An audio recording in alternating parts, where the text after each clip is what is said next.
Selamat pagi adik-adik. Ya udah pada ganteng, udah pada cantik, udah pada siap untuk memuji nama Tuhan kan ya. Yuk kita mau sama-sama bersyukur karena kita masih bisa menikmati matahari yang bersinar terang. Maka dari itu kita mau memujikan lagu Matahari Bersinar Terang bersama Kak Fani dan Kak Michael.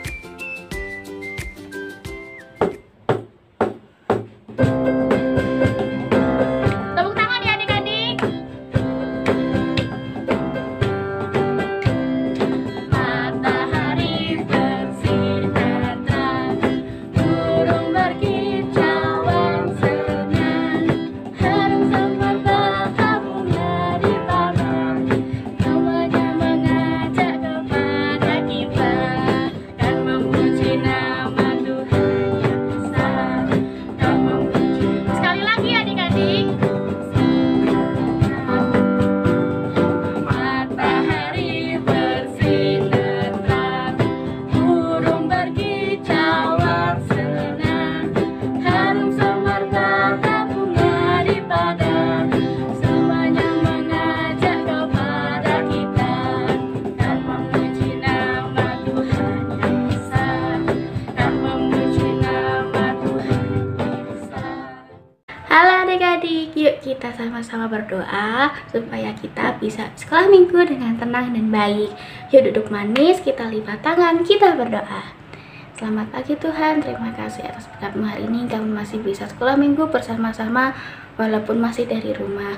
Berkati sekolah minggu kami dari awal hingga akhir. Terima kasih Tuhan, dalam nama-Mu kami berdoa. Amin.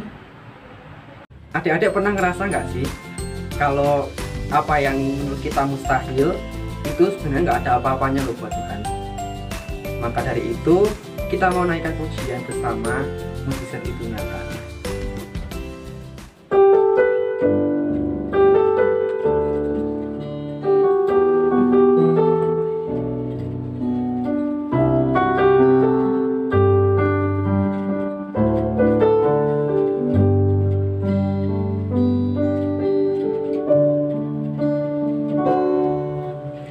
Tak terbatas kuasa-Mu Tuhan, semua dapat Ku lakukan.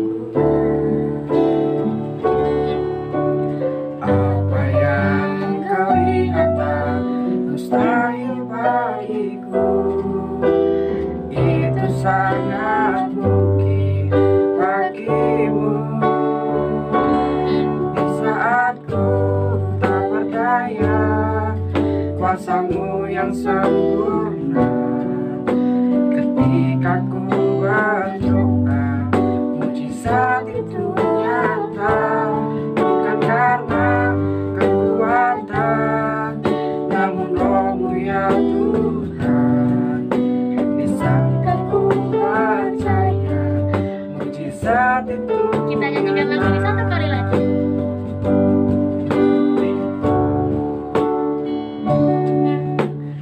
tak terbatas kuasa-Mu Tuhan,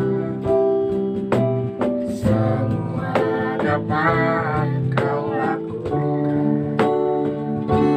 Apa yang Kau lihat tak mustahil bagiku, itu sangat mungkin bagimu. Di saat aku tak berdaya, Di saat ku tak berdaya, kuasa-Mu yang sempurna. Ketika ku berdoa, mujizat itu nyata. Bukan karena kekuatan, namun Roh-Mu ya Tuhan. Ketika ku percaya, mujizat itu nyata. halo adik-adik, sebelum kita mendengarkan firman Tuhan, yuk kita sama-sama siapkan hati kita, pikiran kita, siapin Alkitab, duduk yang manis, dan kita mau berdoa ya adik-adik. Yuk kita sama-sama berdoa. Terima kasih Tuhan atas berkat-Mu hari ini, kami masih bisa sekolah minggu bersama-sama walaupun dari jauh. Tuhan, sekarang kami mau mendengarkan firman-Mu, berkati kami supaya kami bisa mendengarkan firman-Mu dan bisa mengerti apa yang akan diceritakan oleh guru sekolah minggu kami. Terima kasih Tuhan, di dalam namamu kami berdoa, amin. Anak-anak, kita lama tidak ketemu. Selamat hari Natal, selamat tahun baru. Bersyukur kita selama ini selalu diberkati, dilindungi Tuhan sampai saat ini. Dan kakak merasa bahwa sepanjang kehidupan kita Tuhan akan memberkati dan melindungi kita. Anak-anak tahu enggak, di Tempuran, di Desa Ngasinan itu ada kolam renang baru, air hangat. Anak-anak pernah ke sana apa tidak? Saya beberapa kali ke sana, anak-anak, dan memang airnya hangat dan enak untuk berendam ya. Kalau berenang juga bisa lama karena airnya enak, enggak kedinginan ya. Anak-anak waktu berenang, waktu berendam itu Tante ketemu dengan beberapa ibu-ibu dan ngobrol di sana. Anak-anak, ibu berkata, wah saya tuh tadinya sakit batuk lama, tapi setelah sering berendam di sini kok batuknya bisa hilang. Wah, terus kemudian ada ibu lain lagi yang mengatakan, kalau saya tuh naik tangga terap di rumah saya itu cuma bisa 2 karena pinggang saya sakit sekali. Terus dokter menganjurkan saya untuk berenang, tapi saya tidak bisa berenang. Terus saya berendam di sini, jalan-jalan di kolam yang anget ini. Terus sekarang saya sudah bisa naik sampai atas lagi. Anak-anak, apakah kolam renang yang air hangat ini bisa menyembuhkan kita? Bisa menyembuhkan penyakit-penyakit? Sebetulnya siapakah yang bisa menyembuhkan segala penyakit? Apakah kolam itu ataukah ada yang lain lagi yang lebih dari kolam itu yang sebetulnya bisa menyembuhkan? Anak-anak, kita akan melihat dari Alkitab Yohanes pasal yang ke-5 ayat yang kedua sampai yang keempat. Di Yerusalem, dekat pintu gerbang domba, ada sebuah kolam yang dalam bahasa Ibrani disebut Bethesda. Ada 5 serambinya. Dan di serambi-serambi itu berbaring sejumlah besar orang sakit, orang buta, orang-orang timpang, dan orang-orang lumpuh yang menantikan goncangan air kolam itu. Sebab sewaktu-waktu turun malaikat Tuhan ke kolam itu dan menggoncangkan air itu. Barang siapa yang terdahulu masuk ke dalamnya, sesudah goncangan air itu menjadi sembuh, apapun juga penyakitnya. Anak-anak, di Alkitab juga ada kolam ya, kolam yang namanya Bethesda di Yerusalem dekat Bait Allah ya, dekat pintu gerbang domba. Di sana itu kolamnya juga dipercaya orang. Kolamnya ini bisa menyembuhkan segala macam penyakit, bahkan lebih dari cuman batuk, lebih cuman dari tidak bisa berjalan, tetapi orang lumpuh, orang buta, orang-orang yang lebih dari penyakitnya itu dipercaya kalau pas airnya goncang di Bethesda itu dia bisa akan sembuh. Nah anak-anak, kalau kita melihat ini semua, apakah kita jadi percaya kalau kolam itu bisa menyembuhkan ya? Tetapi di sana kita melihat ada ayat yang ke-5, anak-anak. Di situ ada seorang yang sudah 38 tahun lamanya sakit ya, 38 tahun lamanya sakit ada di situ ya. Dan ketika orang itu 38 sakit itu kok tidak bisa sembuh ya. Kemudian Tuhan Yesus waktu lewat di kolam itu ya, ayat yang ke-6, ketika Yesus melihat orang itu berbaring di situ dan karena ia tahu bahwa ia telah lama dalam keadaan itu, berkatalah ia kepadanya, maukah engkau sembuh ya? Terus jawab orang sakit itu kepadanya, Tuhan, tidak ada orang yang menurunkan aku ke dalam kolam itu apabila airnya mulai goncang. Dan sementara aku menuju ke kolam itu, orang lain sudah turun mendahului aku. Anak-anak, orang ini mengharapkan orang lain yang menolong dia untuk memasukkan ke dalam kolam. Orang yang lumpuh selama 38 tahun ini, yang sakit selama 38 tahun ini, mengharapkan kolam itu menyembuhkan. Tetapi ketika Tuhan Yesus datang, ditanya apakah mau sembuh, dia tetap masih berharap ada orang lain yang mau menolong memasukkan ke dalam kolam dan mengharap kepada kolam itu yang menyembuhkan.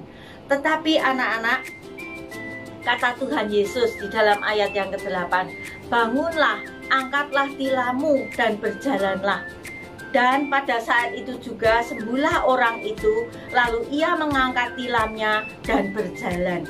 Anak-anak, jadi siapakah yang bisa menyembuhkan segala penyakit, segala hal yang kesulitan-kesulitan yang dialami oleh orang? Tuhan Yesus, ya, bukan kolam, bukan orang-orang yang di sekelilingnya yang diharapkan untuk menolongnya, tetapi Tuhan Yesus. Hanya Tuhan Yesus saja yang bisa menolong kita semua, yang bisa menolong orang-orang sakit. Kalau orang mengharapkan kepada kolam, kepada air, kepada orang-orang lain, itu tidak mungkin bisa, karena orang ini sudah 38 tahun ya ada di situ, dia sakit tetapi dia tidak sembuh-sembuh, dan ketika dia ketemu dengan Tuhan Yesus, maka penyakitnya bisa disembuhkan. Anak-anak, di dalam diri kita kadang-kadang kita juga pernah sakit ya, juga mengalami hal-hal persoalan-persoalan. Siapakah yang kita harapkan di dalam kehidupan kita ini? Apakah kita mengharapkan dokter ini yang pinter, dokter luar negeri yang bisa menyembuhkan, atau obat-obat, ini kalau obat ini manjur, kalau kita minum ini bisa sembuh ya, atau kadang-kadang orang-orang datang ke penyembuhan alternatif ya untuk minta disembuhkan. Terus kita juga mengharapkan orang-orang di sekeliling kita untuk bisa menolong kesembuhan atau kesulitan kita. Tetapi anak-anak, mereka itu bisa menolong kita, tetapi yang nomor satu bisa menolong kita adalah Tuhan Yesus. Yang pertama kita harus harapkan di dalam kehidupan kita ini adalah Tuhan Yesus. Dan orang-orang atau dokter-dokter atau obat-obat atau segala sesuatu yang ada di sekeliling kita itu adalah alat yang dipakai oleh Tuhan untuk menyembuhkan kita, untuk menolong kita dari kesulitan-kesulitan kita. Anak-anak, Tuhan itu adalah pencipta langit dan bumi dan pencipta kita juga ya. Dia yang sanggup melakukan segala sesuatu. Biarlah kita di dalam kehidupan kita hanya bersandar dan berserah kepada Tuhan. Yang lainnya itu ya sebagai pelengkap. Memang Tuhan bisa memakai dokter, Tuhan bisa memakai kolam, Tuhan bisa memakai segala sesuatu, memakai obat juga. Tapi nomor satu, kesembuhan adalah dari Tuhan Yesus. Biarlah kita selalu berharap dan kita selalu datang kepada Tuhan. Di dalam kehidupan kita, kita sandarkan segala sesuatunya kepada Tuhan saja. Amin. Anak-anak, kita tadi sudah mendengarkan tentang firman Tuhan itu. Biarlah kita benar-benar berharap kepada Tuhan Yesus. Mari kita memohon kepada Tuhan untuk kita selalu dikuatkan, selalu berharap hanya kepada Tuhan saja. Mari kita berdoa. Bapa yang mengasihi kami, terima kasih ya Tuhan, karena Tuhan selalu mengasihi kami, selalu peduli kepada kami, walaupun kami ciptaan Tuhan yang kecil dan lemah, yang sering melakukan kesalahan, tetapi Tuhan tetap mengasihi kami. Kami mengucap syukur untuk semuanya itu ya Tuhan. Dan pada saat ini kami juga mohon kepada Tuhan, setelah kami tahu bahwa hanya Tuhan saja yang sanggup melakukan segala sesuatu, kami diberikan hikmat untuk selalu mempercayakan segala sesuatunya kepada Tuhan saja. Kami serahkan setiap kami hanya ke dalam tangan kasih-Mu saja ya Tuhan. Tolonglah kami setiap saat untuk bisa selalu ingat Tuhan, bukan melakukan hal-hal menurut keinginan kami sendiri, tetapi kami selalu berserah dan berharap kepada Tuhan.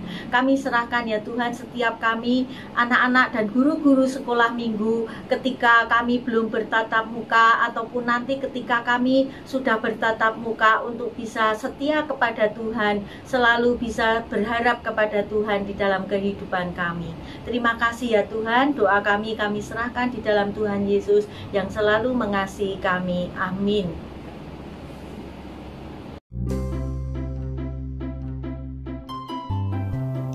Adik-adik, kita sudah mendengarkan cerita dari firman Tuhan. Kakak mau ingatkan untuk kita juga memberikan persembahan buat Tuhan. Kalian bisa memasukkan persembahan ke dalam kotak yang ada di dekat kantor gereja. Atau minta tolong papa mama untuk transfer persembahan ke rekening gereja. Oh ya, kita juga bisa transfer persembahan langsung lewat handphone. Kalian bisa minta tolong papa mama untuk scan QR code gereja dari aplikasi mobile banking atau dompet elektronik seperti GoPay, OVO, Dana, ShopeePay, dan lainnya. Terima kasih adik-adik. Tuhan Yesus memberkati. Ya adik-adik, sebelum kita melanjutkan aktivitas, mari kita mau menerima berkat dari Tuhan. Kasih dari Allah Bapa, kasih dari Tuhan Yesus Kristus, beserta dengan persekutuan Roh Kudus akan menguatkan kita di dalam menjalani aktivitas setiap hari, sekarang dan sampai selama-lamanya. Amin.